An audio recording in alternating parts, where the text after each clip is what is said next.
পিতা, পুত্র এবং পবিত্র আত্মার নামে আমেন। খ্রিস্টতে আমার প্রিয়জনেরা, আমরা যদি প্রত্যেকে 2 করিন্থীয় 4 অধ্যায় 4 পদ যদি আমরা প্রত্যেকে শুনি, সেইখানে পবিত্র বাক্য দ্বারা ঈশ্বর আজকে আমাদেরকে বলছেন, তোমাদের মধ্যে এই যুগের দেবতা অবিশ্বাসী মনকে অন্ধ করে রেখে দিয়েছে, যেন তারা ঈশ্বরের প্রতিমূর্তি সেই স্বয়ং খ্রিস্টরই গৌরবময় সুসমাচারের দিকটি না দেখতে পারে। এখানে এই যুগের দেবতা বলতে বোঝানো হয়েছে দিয়াবলকে, মন্দ আত্মাকে, শয়তানকে। ঠিক সেই মতন ঈশ্বরের বাক্য যা আজকে আমাদের বলছে যে এই যুগের দেবতা আমাদের অনেক ব্যক্তির হৃদয়কে অবিশ্বাসী করে তুলছে, অনেক অবিশ্বাসীদের হৃদয়কে অন্ধ করে তুলছে, যেন তারা ঈশ্বরের মহিমা না দেখতে পারে, যেন তারা সঠিক সত্য ঈশ্বরকে না চিনতে পারে, যেন তারা জীবিত পরমেশ্বর থেকে দূরে থাকে, যেন তারা জীবন্ত ঈশ্বর, পুনরুত্থিত ঈশ্বর, শক্তিশালী পরমেশ্বরের দীপ্তি, শক্তি, আশীর্বাদ, অনুগ্রহ থেকে বঞ্চিত হতে পারে। তাই এই যুগের দেবতা অনেক ব্যক্তির হৃদয়কে, অনেক মানুষের হৃদয়কে, অনেক বর্গের মানুষকে বর্তমান সময়ে অন্ধ করে রেখে দিয়েছে, যার কারণে তারা সত্য থেকে বঞ্চিত হচ্ছে। সত্য কি তারা জানছে না, সত্য কি তারা জানতে পারছে না। তাদের হৃদয়কে এতটাই কঠিন, তাদের হৃদয়কে এতটাই অন্ধ করে রেখে দিয়েছে যে তারা সত্য কি তা জানতে নিজেরা চাইছে না, বরং তারা সত্যকে অসত্য বলে প্রচার করছে। বর্তমান সময়ে এই রকম অনেকে ভ্রান্ত প্রচারকেরা রয়েছে, যারা সত্যকে অসত্য বলে প্রচার করছে। এইরকম অনেক বর্গের, এইরকম অনেকে গোষ্ঠীর, এইরকম অনেকে মানুষদের দেখা যায় যারা কিনা যীশু খ্রিস্টের ক্রুশকে দেখলে, যারা যিশুর ক্রুশকে দেখলে, চার্চে যীশু খ্রিস্টের ক্রুশে যিশুর সেই শরীর দেখলে তারা প্রচার করে যে ওটা যিশুর দুর্বলতা। তারা প্রচার করে যে তারা যে ঈশ্বরের পূজা করছে, তারা যে ঈশ্বরের আরাধনা করছে, সেই ঈশ্বর শক্তিশালী, সেই ঈশ্বর অনেক পাপীদের ধ্বংস করেছে, তারা অনেকে পাপীদের বিনাশ ঘটিয়েছে, তারা অস্ত্র হাতে তুলে নিয়েছে, তাই তারা শক্তিশালী। কিন্তু যিশু কেন নিজেকে বাঁচাতে পারলো না, যিশু কেন নিজে ক্রুশে মৃত্যুবরণ করলো, এটা যিশুর দুর্বলতা, এই বলে তারা প্রচার করে। কিন্তু এই কথা কি সত্যি তাই? না যিশু খ্রিস্টের মৃত্যুর পিছনে অন্য কোনো কারণ লুকিয়ে আছে? না যিশু খ্রিস্টের মৃত্যুর পিছনে অজানা কোনো তথ্য রয়েছে যা আমরা জানি না? অনেক ব্যক্তি সেই তথ্য, অনেক ব্যক্তি সেই সত্য আমরা জানি না, কিন্তু আজকে ঈশ্বর আমাদেরকে সুযোগ দিচ্ছেন সেই বাক্য জানবার জন্য। কেন যিশু মারা গিয়েছেন, কেন যিশু মৃত্যুর সময় তাকে যখন হত্যা করছিল, কেন যিশু একটিও বাক্য বলেনি, কেন যিশু প্রতিবাদ করেনি, কেন যিশু তিরস্কার করেনি, কেন যিশু অভিশাপে দেয়নি? খ্রিস্টতে আমার প্রিয়জনের, আজকে ঈশ্বরের এই বাইবেল বচন শুনলে আপনি বুঝতে পারবেন যে ক্রুশে যিশু নিজেকে বলিরূপে উৎসর্গ করেছে। এটি কোনো দুর্বলতা নয়, বরং এটি শক্তির প্রকাশ। এটি প্রমাণ যে তিনি ঈশ্বর। কেন তিনি ক্রুশে মৃত্যুবরণ করেছেন? আমরা অনেক ব্যক্তি যিশুর দিকে আঙুল তুলে বলি তিনি দুর্বল, তাই তিনি কিছু বলেননি।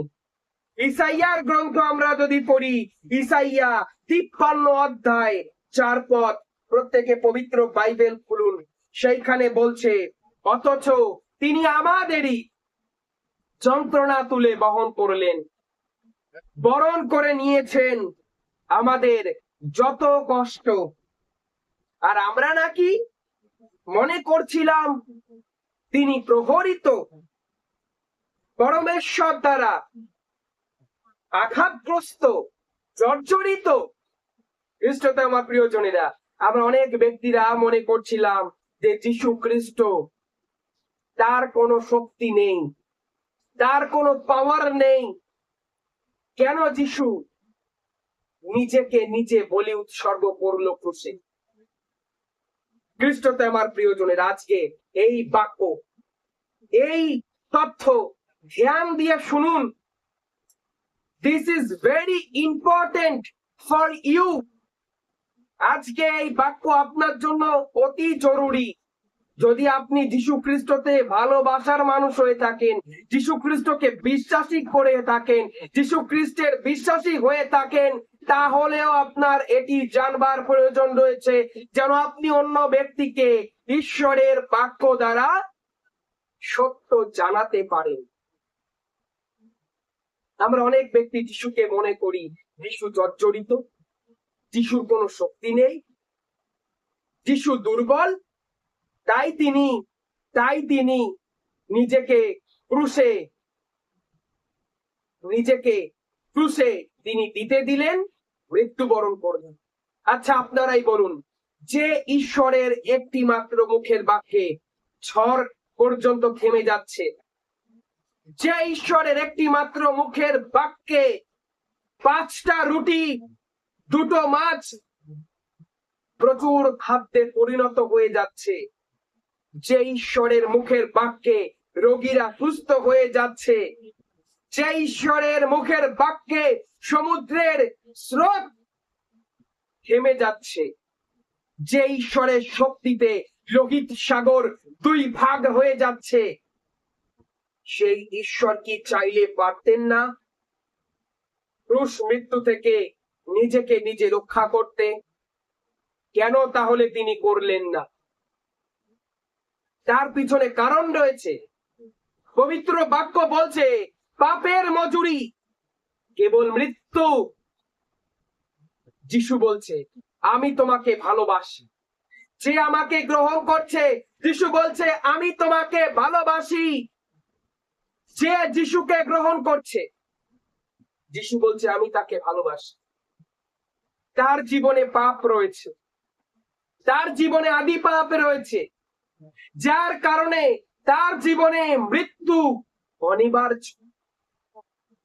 সেই মৃত্যু থেকে সেই ব্যক্তিকে উদ্ধার করবার জন্য, শয়তানের কবল থেকে মানুষকে উদ্ধার করবার জন্য, শয়তানের বন্ধন থেকে মানুষকে উদ্ধার করবার জন্য প্রভু যীশু খ্রিস্ট তিনি বলছেন, এর মৃত্যু দণ্ড আমাকে দাও।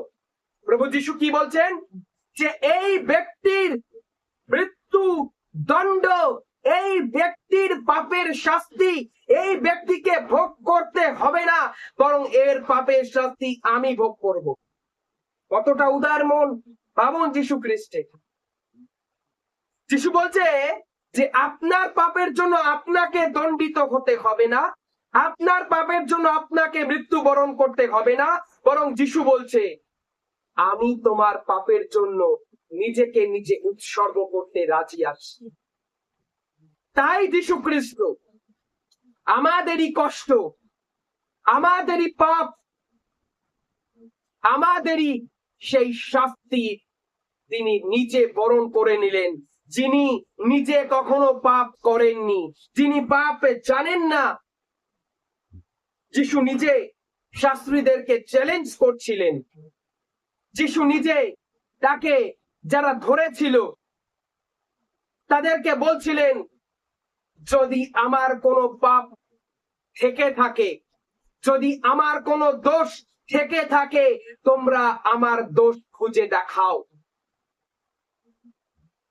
রাজা হেরোদের কাছে নিয়ে যাওয়া হলো, রাজা পিলাতের কাছে নিয়ে যাওয়া হলো। কেউ কোনো দোষ খুঁজে পাচ্ছে না, কেউ কোনো পাপ খুঁজে পাচ্ছে না, একটি কালির দাগ লাগানোর সাহস নেই। কারণ তিনি পবিত্র ব্যক্তি, কারণ তিনি পবিত্র ঈশ্বর। সেই ঈশ্বর আমার আপনার পাপের জন্য তিনি নিজে দণ্ড ভোগ করলেন। আমরা যদি প্রত্যেকে 2 কোরিন্থীয় 5:21 প্রত্যেকে দেখি, প্রত্যেকে পবিত্র বাইবেলে 2 কোরিন্থীয় 5:21 খুলুন। সেইখানে বলছে, যিনি পাপ জানেননি তাকে তিনি আমাদের পক্ষে পাপ করে তুললেন। প্রভু যীশু খ্রিস্ট পাপ করেননি, প্রভু যীশু খ্রিস্ট দোষ করেননি, কিন্তু আমাদেরকে প্রভু যীশু খ্রিস্ট সন্তান মনে করেন। ঈশ্বর তার পবিত্র বাইবেলে যখন লিখিত সুসমাচার 1 অধ্যায়ে বলছে, যারা তার উপর বিশ্বাস রাখছে, যারা তাকে ভরসা করছে, তারা এক একজন ঈশ্বরের সন্তান হওয়ার অধিকার পেয়েছে। তাই একজন অভিভাবক, একজন পিতা কখনোই চায় না যে তার নিজের চোখের সামনে তার পুত্র, তার কন্যা নিজের পাপের জন্য দোষী সাব্যস্ত হোক। একজন পিতা চায় না যে তার চোখের সামনে তার পুত্রকে কেউ হত্যা করুক, তার কন্যাকে কেউ টেনে নিয়ে যাক, তার কন্যাকে কেউ বন্ধনে রাখুক, চায় না। ঠিক সেই মতন আমাদের স্বর্গস্থ পিতাও চায় না যে আমরা আমাদের পাপের জন্য কষ্ট ভোগ করি। তার কারণ আমরা যখন আমাদের পাপের জন্য দুঃখ কষ্ট ভোগ করি, আমরা যখন আমাদের পাপের জন্য শাস্তি পাই, তখন ঈশ্বর আমাদের সেই কষ্ট দেখে নিচে চোখের জল ফেলেন। তাই যীশু খ্রিস্ট তিনি ঈশ্বর হয়েও তিনি নিজে আমাদের প্রত্যেকের পাপের জন্য নিজেকে উৎসর্গ করতে তিনি পিছপা হননি, তিনি উৎসর্গ করতে ভোলেননি। তার কারণে তিনি আমাকে আপনাকে ভালোবাসে। এটা ভালোবাসার পরিচয়, এটা দুর্বলতার পরিচয় নয়। যীশু খ্রিস্টের সেই পবিত্র ক্রুশ দেখলে আমরা তার ভালোবাসার পরিচয় পাই, আমরা তার নম্রতার পরিচয় পাই। খ্রিস্টতে আমার প্রিয়জনেরা, গালাতীয়, আমরা যদি প্রত্যেকে গালাতীয় 3:13 দেখি পবিত্র বাইবেলে, তাড়াতাড়ি আমার সঙ্গে সঙ্গে খুলুন।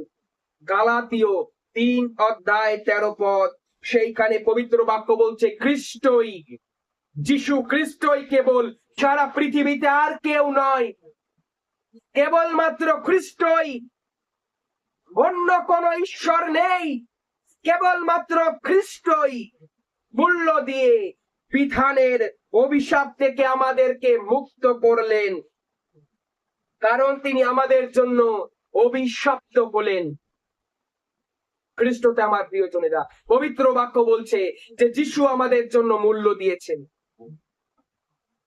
যিশু আমাদের জন্য মূল্য দিয়েছেন। কি সেই মূল্য?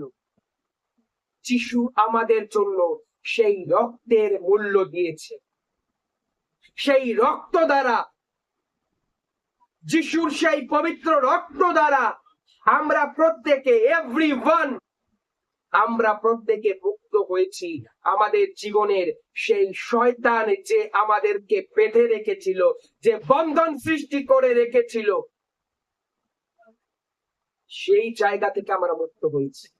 যিশু চায় না কোন পাপীর বিনাশ হোক, যিশু কখনোই চায় না কোন পাপীর বিনাশ হোক। অন্যান্য পুস্তকগুলো আপনারা দেখলে, পড়লে জানতে পারবেন যে তাদের নির্মিত ঈশ্বরেরা পাপীদের হত্যা করছে, পাপীদের ধ্বংস করছে, কিন্তু যিশু চায় না পাপীর ধ্বংস হোক। যিশু চায় পাপী মন পরিবর্তন করে যিশুর কাছে ফিরে এসে যিশুর অনুগ্রহ লাভ করুক। যিশু চায় সেই পাপ ধ্বংস হোক। যিশু চায় সেই পাপীকে যে বেঁধে রেখেছে, যার প্রশ্রয়ে সে পাপ করে চলছে, সেই দিয়াবল, সেই মন্দ আত্মা, সেই লুসিফার, সেই আদিম সাপ, তাদের ধ্বংস হোক। যিশু কখনোই চায় না একজন পাপী মানুষের ধ্বংস হোক। যিশু চায় একজন পাপী মানুষ অনুতাপ করে তার কাছে ফিরে আসুক। যিশু চায় একজন পাপী মানুষ তার কাছে ফিরে আসুক। খ্রিস্টতে আমার প্রিয়জনেরা, রোমিও 4:25 যদি আমরা পড়ি, রোমিও 4:25 সেইখানে বলছে, সেই যে যিশুকে আমাদেরই অপরাধের জন্য মৃত্যুর হাতে তুলে দেওয়া হয়েছে, আমাদেরই ধর্মময়তার লক্ষ্যে তাকে আবার পুনরুত্থিত করা হয়েছে। এই যে যিশু খ্রিস্ট, যাকে এতদিন অন্যান্য ব্যক্তিরা বলছিল ক্রুশের দিকে তাকিয়ে যে এটি যিশুর দুর্বলতা, ক্রুশ যিশুর দুর্বলতা নয়। ক্রুশ ভেরি পাওয়ারফুল। ক্রুশ দেখলে মন্দ আত্মা পালিয়ে যায়। ক্রুশ দেখলে অনেক সময় অনেক মন্দ আত্মাগ্রস্ত ব্যক্তির উপরে ক্রুশের চিহ্ন করে দিলে সেই মন্দ আত্মা তাকে ছেড়ে চলে যায়। তার কারণ সেই মন্দ আত্মা ক্রুশকে ভয় করে। সেই মন্দ আত্মা জানে ক্রুশের শক্তি। আমি প্রথমেই বলেছি, এই যুগের দেবতা সেই দিয়াবল অনেক ব্যক্তির হৃদয়কে কঠিন করে রেখেছে, অনেক ব্যক্তির চোখকে অন্ধ করে রেখেছে, যার কারণে তারা ক্রুশের শক্তি জানে না, যার কারণে তারা যিশুর পাওয়ার সম্পর্কে অবগত নয়, যার কারণে তারা সত্য ঈশ্বরকে চেনে না, যার কারণে তারা একমাত্র জীবিত পরমেশ্বরকে চেনে না, যার কারণে তারা একমাত্র পুনরুত্থিত ঈশ্বর, সারা পৃথিবীতে এইরকম আর কেউ নেই, মৃত্যুর 3য় দিন পরে পুনরায় পুনরুজ্জীবিত হয়েছে, একমাত্র পুনরুত্থিত ঈশ্বরকে সেই দিয়াবল অনেক ব্যক্তিকে জানতে দেয় না, নিজে ভয় পায়। কলসীয়র কাছে আমরা লিখিত পত্রে যদি পড়ি 2:14 সেইখানে বলছে, সেই লিখিত ঋণপত্র আমাদের অনুকূল ছিল।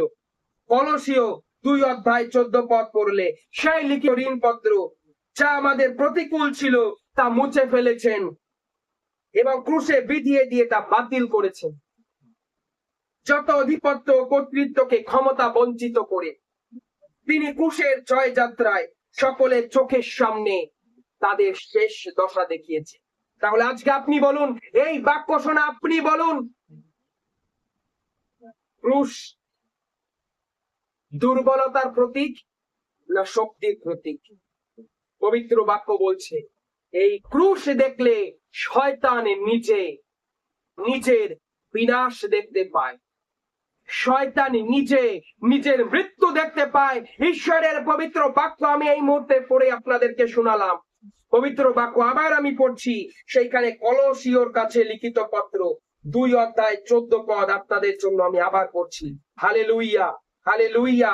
यीशु की महिमा हो, यीशु की आराधना हो, यीशु को धन्यवाद। কলসীয় 2:14 15 যত অধিপত্য কর্তৃত্বকে ক্ষমতা বঞ্চিত করে তিনি ক্রুশের জয়যাত্রা সকলের সামনে তাদের শেষ দশা দেখিয়েছে।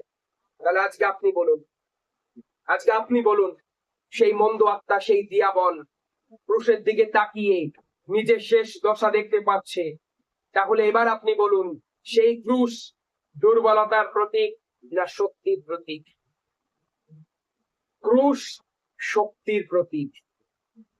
পবিত্র ক্রুশ নম্রতার প্রতীক। পবিত্র ক্রুশ ভালোবাসার প্রতীক। পবিত্র ক্রুশ স্নেহের প্রতীক। পবিত্র ক্রুশ আশীর্বাদের প্রতীক।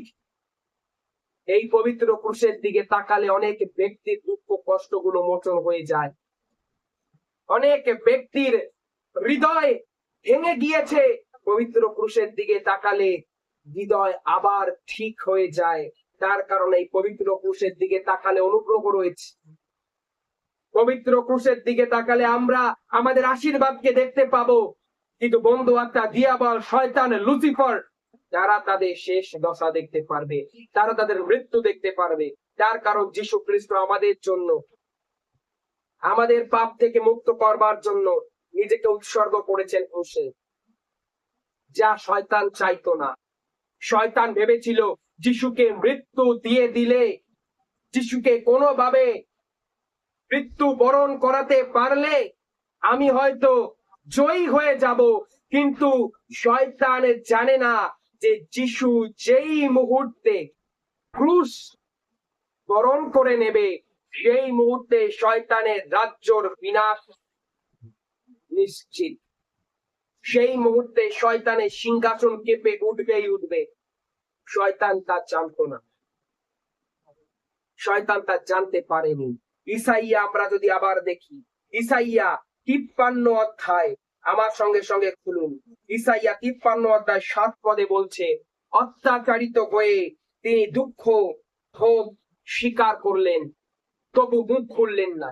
দেখেছেন, এমন ঈশ্বর আর কোথায় আছে যে নিজের সন্তানদের জন্য নিজের শরীরকে তিনি ক্ষত বিক্ষত হতে দিচ্ছেন, একটা মাত্র বাক্য বলছেন না, একটা মাত্র আওয়াজ তিনি করছেন না। যার একটা মাত্র আওয়াজে থেমে যাবে সেই চাবুক, যার একটা মাত্র আওয়াজে নড়ে যাবে সেই সিংহাসন, যিশু করছেন না তা। তার কারণ তিনি তার সন্তানদেরকে ভালোবাসেন, তার কারণ তিনি জানেন যে তিনি ক্রুশে মৃত্যুবরণ করলে তার সন্তানেরা বেঁচে যাবে, তাই তিনি কিছু বলেননি, তবু খুললেন না মুখ। তিনি ছিলেন জবাইখানায় চালিত মেষ শাবকেরই মতন, লোম কাটিয়ে সামনে নীরবে বেশেরই মতন, তবু খুললেন না মুখ। এইরকম ঈশ্বরকে আমি আজকে আপনাদের সামনে প্রচার করছি। এইরকম ঈশ্বর সারা পৃথিবীতে অনেকে ধর্মগ্রন্থ খুঁজলেও আপনি পাবেন না, বাইবেলে সেই ঈশ্বরের কথা পাওয়া যাবে। কেবলমাত্র সেই সত্যি জীবিত পরমেশ্বরের কথা পাওয়া যাবে, যাকে দেখলে, যাকে শুনলে, যাকে জানলে আপনার আশীর্বাদ আছে। এই মুহূর্তে যারা এতদিন এই সত্য জানেননি, যারা এই সত্য থেকে বঞ্চিত ছিলেন, তারা যখন এই সত্য শুনেছেন, এই সত্য শুনে তারা যখন বিশ্বাস করছেন, তাদের জন্য ঈশ্বর আশীর্বাদ রেখেছে। যোবের গ্রন্থ 22 অধ্যায় 25 পদে বলছে, তাহলে সর্বশক্তিমান নিজেই হবে তোমার সোনা, স্বয়ং তিনি তোমার রাশি রাশি রূপোর তাল। হ্যাঁ, তুমি তখন সেই সর্বশক্তিমানের আনন্দ ভোগ করবে। ঈশ্বরের দিকে মুখ তুলে চাইবে, তুমি নিজে তাকে মিনতি জানাবে আর তিনি সাড়া দেবেন। বলুন আমেন। যারা আজকে এই প্রার্থনা সভায় এসেছেন, পৃথিবীর যে কোনো প্রান্তে বসে এই প্রার্থনা সভা শুনছেন, ঈশ্বরের বাইবেল বাক্যকে বিশ্বাস করেছেন, ঈশ্বর বলছে আজকে আপনি যা কিছু প্রার্থনা চাইবেন ঈশ্বর শুনবে। কি বলছে? তুমি তাকে মিনতি জানাবে আর তিনি সাড়া দেবেন, আর তুমি তোমার ব্রতগুলি উদযাপন করতে পারবে। তুমি যা কিছু করতে স্থির করবে তাই সফল হবে। তোমার চলার পথে আলো উদ্ভাসিত হবে। আজকে থেকে আপনার জীবন থেকে সমস্ত অন্ধকারকে ঈশ্বরের বাক্যের শক্তিতে দূর করে দিচ্ছি। বলুন আমেন, বলুন আমেন। খ্রিস্টতে আমার প্রিয়জনেরা, এই সেই পবিত্র ক্রুশ। এই পবিত্র ক্রুশের দিকে তাকালে আপনি আপনার জীবন, আপনি আপনার শান্তি, আপনি আপনার মুক্তি দেখতে পারবেন, আপনি আপনার ক্লান্তি ভুলে যাবেন। আসুন এই পবিত্র ক্রুশের চিহ্নে আপনাদেরকে চিহ্নিত করে আপনাদের জন্য প্রার্থনা করি। সকলে চোখ বন্ধ করুন। In the name of the father end of the son end of the Holi spirit, amen. সর্বশক্তিমান প্রভু, এই মুহূর্তে যারা যারা তোমার কাছে এসেছে সকলকে তোমার পবিত্র ক্রুশের চিহ্নে চিহ্নিত করি। এই মুহূর্তে তাদের প্রার্থনাতে আমি পবিত্র ক্রুশের চিহ্ন অঙ্কন করে দিই। এই পবিত্র ক্রুশের চিহ্ন দ্বারা এই মুহূর্তে এদের জীবনে বড় বড় সাক্ষ্য, টেস্টামনি, ডেলিভারেন্স নামিয়ে আনুন। এই প্রার্থনা করি আমাদের প্রভু যীশু খ্রিস্টের নামে। সকলে বলুন আমেন। খ্রিস্টতে আমার প্রিয়জনেরা, আপনি চেক করুন, অনেক রোগ আপনার সুস্থ হয়ে গিয়েছে, অনেক রিপোর্ট গুলো নরমাল আসতে চলেছে, অনেক গুড নিউজ গুলো আপনার বাড়িতে আসতে চলেছে, অনেক সাক্ষ্য গুলো আপনার টেবিলে আসতে চলেছে। একটার পর একটা সাক্ষ্য আপনি আপনার জীবনে দেখতে পারবেন যখন আজকে ঈশ্বরের এই বাক্যকে আপনি রিসিভ করবেন। সকলের কাছে অনুরোধ করি, যারা যারা এখনো পর্যন্ত আমাদের চ্যানেলকে সাবস্ক্রাইব করেননি, দয়া করে আমাদের চ্যানেলকে সাবস্ক্রাইব করুন এবং এই ভিডিওকে প্রচুর ব্যক্তির কাছে শেয়ার করুন। সকলকে জয় যিশু।